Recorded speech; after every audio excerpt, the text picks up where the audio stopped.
Hello everyone, welcome to AKS IAS. This is Santosh Koka. మనం previous వీడియోస్లో World Trade Organisation సంబంధించి important ministerial meetings అనేవి cover చేసుకున్నాం. TRIPS agreement కావచ్చు, దోహా డెవలప్మెంట్ రౌండ్ కావచ్చు. సో అందులో భాగంగా మనం నైరోబీ ప్యాకేజ్ ఏంటి, దానికి సంబంధించి ఇంకా మనకి బ్యూనస్ ఎయిర్స్ సంబంధించి కాన్ఫరెన్స్ ఏంటి, వీటికి సంబంధించి అవుట్కమ్స్ ఏంటి అనేది ఈ వీడియోలో చూద్దాం. సో WTO మినిస్టీరియల్ మీటింగ్స్ సంబంధించి ఈ వీడియోలో డే 57 కాంకర్ ప్రిలిమ్స్లో భాగంగా క్విక్ రివిజన్ ఎకానమీకి సంబంధించి మనం ఇక్కడ చూస్తున్నాం.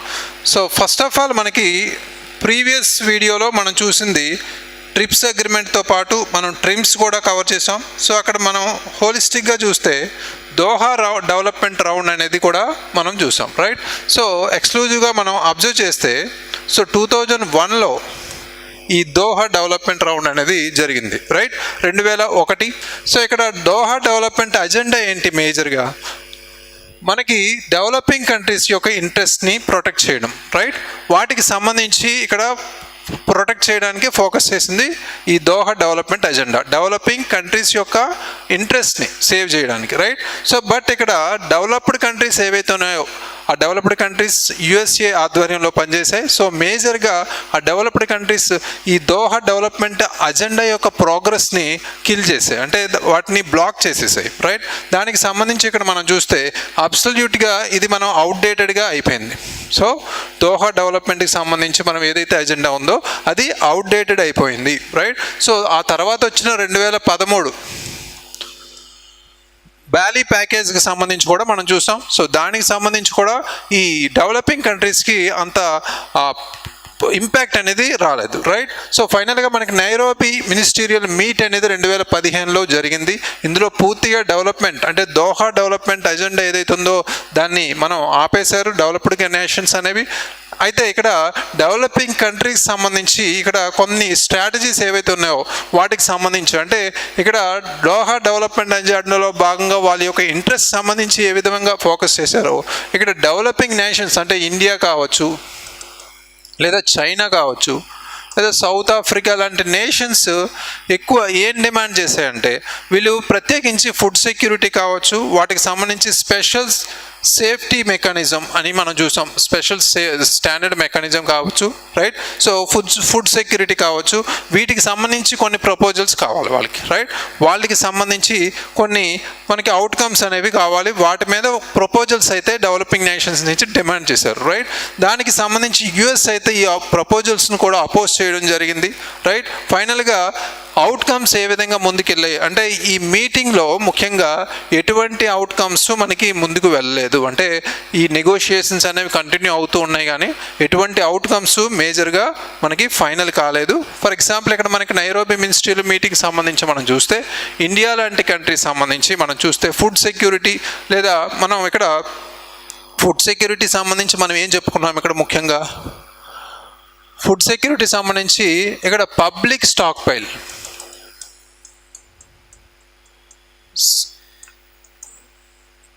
స్టాక్ హోల్డింగ్కి సంబంధించి మేజర్గా ఫోకస్ చేసింది ఇండియా లాంటి కంట్రీస్, రైట్. ఈ పబ్లిక్ స్టాక్ హోల్డింగ్కి సంబంధించి మనం అబ్జర్వ్ చేస్తే ఇండియాలో ప్రత్యేకించి నేషనల్ ఫుడ్ సెక్యూరిటీ యాక్ట్ అనేది ఈ పబ్లిక్ స్టాక్ హోల్డింగ్ సంబంధించే డిపెండ్ అయి ఉంది, right. So in case WTO దీన్ని అలౌ చేయలేదు అనుకోండి పబ్లిక్ స్టాక్ హోల్డింగ్ని, ఏమవుతుంది మన పబ్లిక్ డిస్ట్రిబ్యూషన్ సిస్టమ్ ఏదైతుందో PDS సిస్టమ్ అఫెక్ట్ అవుతుంది.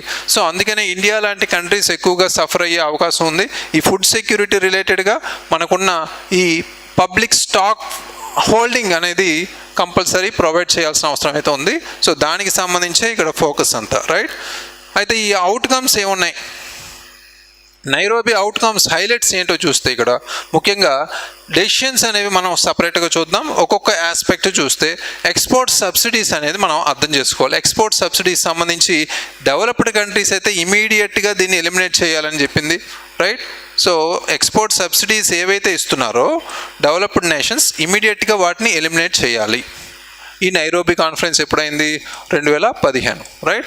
సో దీనికి సంబంధించి ఎక్స్పోర్ట్ సబ్సిడీస్ సంబంధించి కంపల్సరీ డెవలప్డ్ కంట్రీస్ ఇమీడియట్గా ఎలిమినేట్ చేయాలి, అదొక రూల్. కానీ డెవలపింగ్ కంట్రీస్కి అయితే 2018 వరకు టైం అయితే ఇచ్చింది, రైట్. 2018 వరకు లేదా 2018 లోపు వాళ్ళు ఈ ఎక్స్పోర్ట్ సబ్సిడీస్ని ఎలిమినేట్ చేయాల్సిన అవసరం అయితే ఉంది. అదొక decision. Next public stock holding సంబంధించి సొల్యూషన్ అయితే తీసుకోలేదు, ఇంకా పర్మనెంట్ సొల్యూషన్ సర్చ్లోనే ఉంది, ఇంకా నెగోషియేషన్లో ఉంది. ఈ పబ్లిక్ స్టాక్ హోల్డింగ్ అనేదే ఇండియా, చైనా, సౌత్ ఆఫ్రికా లాంటి వాటికి ఎక్కువ డిమాండ్గా, మేజర్ డిమాండ్గా మనం చెప్పుకోవచ్చు. Next special safeguard mechanism. ఈ నెగోషియేషన్స్ కూడా స్టిల్ ఆ టైంలో ఇంకా అవుట్కమ్ రాలేదు, అది కూడా ఇక్కడ ఇంపార్టెంట్. రీజనల్ ట్రేడ్ అగ్రిమెంట్స్ అంటే కాంప్లిమెంటరీ అఫర్మేషన్ అనేది కూడా రీజనల్ ట్రేడ్ అగ్రిమెంట్స్ సంబంధించి కూడా అవుట్కమ్ అనేది, బెస్ట్ అవుట్కమ్ అనేది కూడా రాలేదు. అదొక మేజర్ ఇంపార్టెంట్ హైలైట్స్గా మనం చెప్పుకోవచ్చు నైరోబీకి సంబంధించి.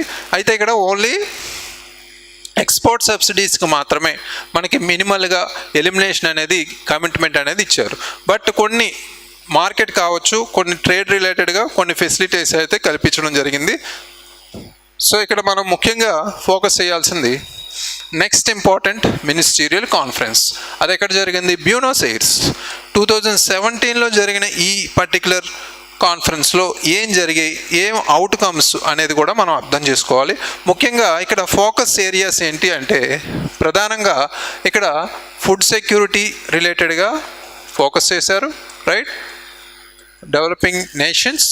అదేవిధంగా అగ్రికల్చర్ సంబంధించి కూడా ఈ రెండు డిమాండ్స్ అయితే ఎక్స్పెక్ట్ చేశారు ఈ పర్టికులర్ కాన్ఫరెన్స్లోనైనా. అంటే 2015లో నైరోబీ కాన్ఫరెన్స్లో ఎటు ఫెయిల్ అయింది, 2017లో బ్యూనస్ ఎయిర్స్ కాన్ఫరెన్స్లోనైనా ఈ పర్టికులర్ డెవలపింగ్ నేషన్స్ డిమాండ్స్ ఏవైతే ఉన్నాయో ఫుడ్ సెక్యూరిటీ రిలేటెడ్ కావచ్చు, లేదా అగ్రికల్చరల్ యాక్టివిటీస్ సంబంధించి మనకున్న issues, food security, agricultural reforms సంబంధించి కూడా వాళ్ళు ఫోకస్ చేశారు, రైట్. సో ఇక్కడ ఇండియా స్టాండ్ కూడా మనం అర్థం చేసుకోవాలి. మల్టీలేటరలిజాన్ని మనం ముందుకు తీసుకెళ్ళాలి. At the same time rule based decision making అనేది మనకి కంపల్సరీ ఫాలో అవ్వాలని, అదేవిధంగా డెవలప్మెంట్ అనేది సెంట్రాలిటీగా తీసుకోవాలి, అంటే కేంద్రీకృతంగా తీసుకోవాలనే డిమాండ్తో మనకి ముందుకెళ్ళాయి. ఇవన్నీ డిమాండ్స్ అని చెప్పుకోవచ్చు. బట్ ఇక్కడ మనకి ప్రాబ్లం ఏంటి అంటే అవుట్కమ్స్ ఏంటి ఈ మినిస్టీరియల్ మీటింగ్స్లో అంటే హోలిస్టికల్గా ఫిషరీస్ సబ్సిడీస్ సంబంధించి ఒక వర్క్ ప్రోగ్రామ్ అనేది తీసుకొచ్చారు, రైట్. సో 2019 కల్లా ఈ ఫిషరీస్ సబ్సిడీస్ వర్క్ ప్రోగ్రామ్ అనేది డెసిషన్ అనేది 2019 కల్లా తీసుకోవాలనే ఒక సొల్యూషన్ అయితే వచ్చింది, అవుట్కమ్. అదొకటి. నెక్స్ట్ ఈ కామర్స్ చూసుకుంటే ఇది ఒక నాన్ నెగోషియేటింగ్ మ్యాండేట్గా ఈ కామర్స్ కూడా తీసుకున్నారు, రైట్. ఈ రెండు అవుట్కమ్స్ తప్ప రిమైనింగ్ ఏవి వాళ్ళు ముందుకు వెళ్ళలేదు, రైట్. ఓన్లీ 2 అవుట్కమ్స్ అనేవి బయటకు వచ్చాయి ఈ కాన్ఫరెన్స్లో, రైట్. ఈ కాన్ఫరెన్స్లో న్యూ ఇష్యూస్ ఏవైతే ఉన్నాయో వీటి గురించి అస్సలు చర్చ అయితే జరగలేదు. అంటే ఇన్వెస్ట్మెంట్ ఫెసిలిటేషన్ కావచ్చు, అంటే పెట్టుబడికి సంబంధించి సౌలభ్యం, లేదా ఎంఎస్ఎంఈ సంబంధించి జెండర్ అండ్ ట్రేడ్కి సంబంధించి కూడా ఎటువంటి నిర్ణయాలు తీసుకోలేదు. సో బాలి ప్యాకేజ్ లాగే ఇది కూడా బ్యూనస్ ఎయిర్స్ సంబంధించి 2017 లాగే ఇది కూడా నో నెగోషియేషన్స్, ఫెయిల్యూర్ లాగే మనం చెప్పుకోవచ్చు, రైట్. సో నెక్స్ట్ మనకి ఇంపార్టెంట్గా ఫోకస్ చేస్తే అగ్రిమెంట్ ఆన్ ఫిషరీస్ సబ్సిడీస్ ఏదైతే ఈ బ్యూనస్ ఎయిర్స్ 2017 కాన్ఫరెన్స్లో ఫోకస్ చేశారో దాని గురించి మనం ఇంపార్టెన్స్గా తెలుసుకోవాలి. ఇక్కడ ముఖ్యంగా ఇక్కడ ప్రాథమికంగా ఫోకస్ చేసింది కొన్ని పారామీటర్స్ మీద, ఆస్పెక్ట్స్ మీద ఫోకస్ చేశారు. అందులో ఐయుయు ఫిషింగ్ అంటే ఏంటి? ఇల్లీగల్ అండ్ అన్రిపోర్టెడ్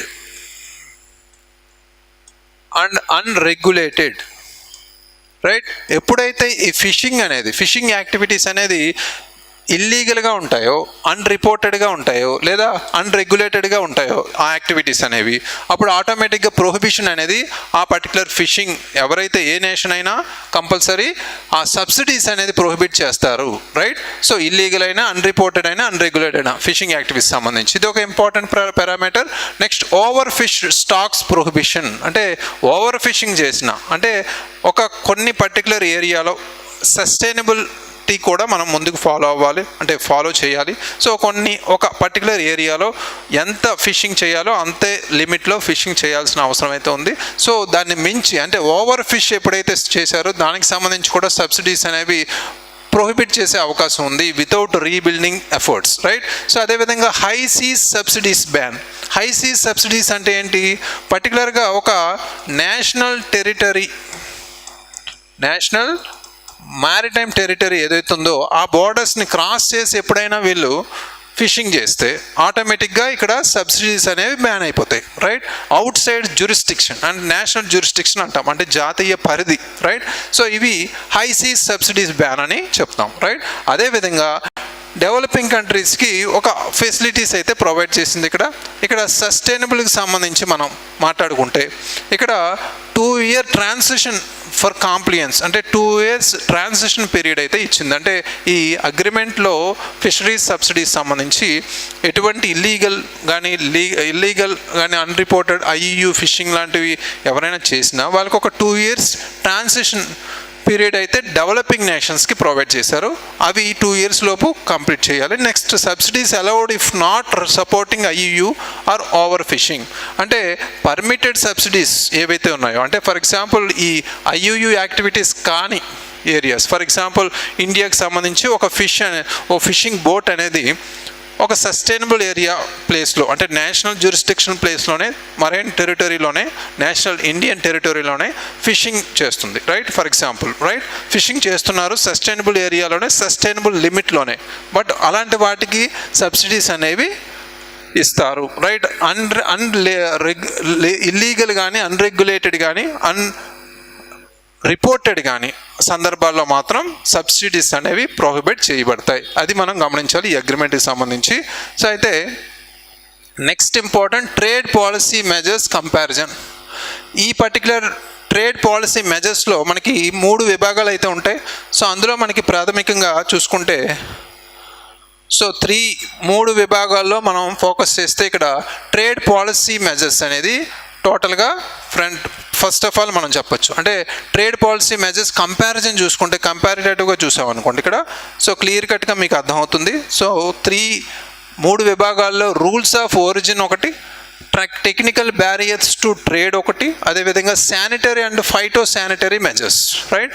సో ఇక్కడ first of all rules of origin అంటే ఏంటి?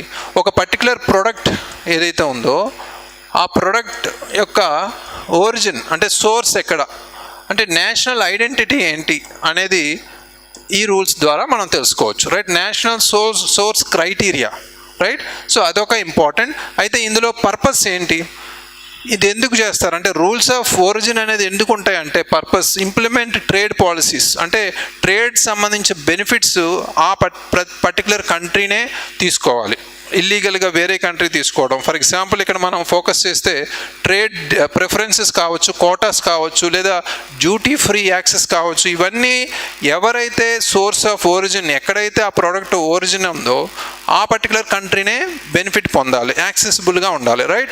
బట్ ఇక్కడ ఇల్లీగల్గా కొన్ని కంట్రీస్ అన్వాంటెడ్లీ వాళ్ళు చెప్పుకుంటారు కాబట్టి ఇక్కడ మనకి దీన్ని కంట్రోల్ చేయడానికి మనం రూల్స్ ఆఫ్ ఒరిజిన్ అనేది తీసుకొచ్చాం. ఇక్కడ ముఖ్యంగా రూల్స్ ఆఫ్ ఒరిజిన్ అంటే ఫర్ ఎగ్జాంపుల్ బంగ్లాదేశ్లో ఒక టీషర్ట్ మేడ్ అయ్యి ఉంది, రైట్? సో అది మేడ్ అయ్యి ఇండియాకి వచ్చింది. ఇండియాలో ఏం జరిగింది, ఆ టీషర్ట్ ఇండియాకి వచ్చేసరికి ఇండియాలో ఆ టీషర్ట్ స్టిచ్చింగ్ కావచ్చు లేదా లేబులింగ్ కావచ్చు ఇండియాలో జరిగింది, రైట్? సో ఇక్కడ 2 క్రైటీరియాస్లో 2 డిఫరెంట్ ఆస్పెక్ట్స్ అనేవి జరిగాయి పర్టికులర్గా ఒక టీషర్ట్ మ్యానుఫ్యాక్చరింగ్ సంబంధించి, రైట్? సో ఇక్కడ ఈ 2 కంట్రీస్లో ఏ కంట్రీకి ఒరిజిన్, అంటే ఇక్కడ ఎఫ్టీఏ అనేది ఫ్రీ ట్రేడ్ అగ్రిమెంట్కి సంబంధించి ట్రేడ్ బెనిఫిట్స్ ఏ కంట్రీకి వెళ్ళాలి అనేది నిర్ణయించేదే ఇక్కడ రూల్స్ ఆఫ్ ఒరిజిన్ అనేది. అంటే మనం మ్యాక్సిమం చెప్పాలంటే బంగ్లాదేశ్లోనే ఆ ఒరిజిన్ ఉంది, రైట్? సో అది మనం ఇక్కడ తెలుసుకోవాలి, రైట్? సో ఇది బేసిస్ అనేది ఇక్కడ అప్లికేబుల్ కాదు. అయితే technical barrier to trade agreement ఏంటి, ఇందులో ఈ పాలసీ ఏంటంటే నాన్ డిస్క్రిమినేటరీ ట్రేడ్ రెగ్యులేషన్స్. ఎప్పుడైతే టెక్నికల్ బ్యారియర్స్, అంటే ఫర్ ఎగ్జాంపుల్ కొన్ని పరిస్థితుల్లో ట్రేడ్ అబ్స్టకిల్స్ అనేవి జరుగుతుంటాయి, వాటికి సంబంధించి ఎప్పుడైతే నాన్ డిస్క్రిమినేషనరీ ట్రేడ్ రెగ్యులేషన్స్ అనేవి మనం ఉన్నాయో వాటికి సంబంధించి కొన్ని కంట్రీస్ ఆటోమేటిక్గా వాటిని కంట్రోల్ చేస్తాయి. అంటే for example technical regulations and technical standards అనేవి మెయింటైన్ చేయాల్సిన అవసరం అయితే ఉంది, రైట్? సో ప్రతి ప్రోడక్ట్కి సంబంధించి, ఓకే? సో ఇక్కడ ఇంటర్నేషనల్ స్టాండర్డ్స్ని ఎంకరేజ్ చేయాలనే ఉద్దేశంతో దీన్ని తీసుకురావడం జరిగింది, technical barriers to trade, right? So for example India నుంచి మనకి ఈయూకి, ఫర్ ఎగ్జాంపుల్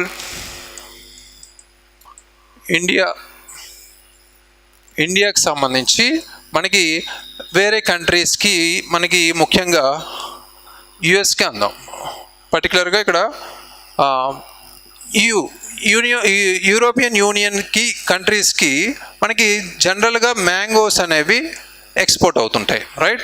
సో ఎప్పుడైతే మ్యాంగోస్ అనేవి ఇక్కడ ఎక్స్పోర్ట్ అవుతుంటాయో సడన్గా యూరోపియన్ యూనియన్ ఈ మ్యాంగోస్లో ఎక్కువగా పెస్టిసైడ్స్ యూజ్ చేశారనే క్లెయిమ్తో రిజెక్ట్ చేయొచ్చు, రైట్? రిజెక్ట్ చేసే ప్రీవియస్గా కూడా మనం చూసాం ఆ పర్టికులర్ యాక్టివిటీస్.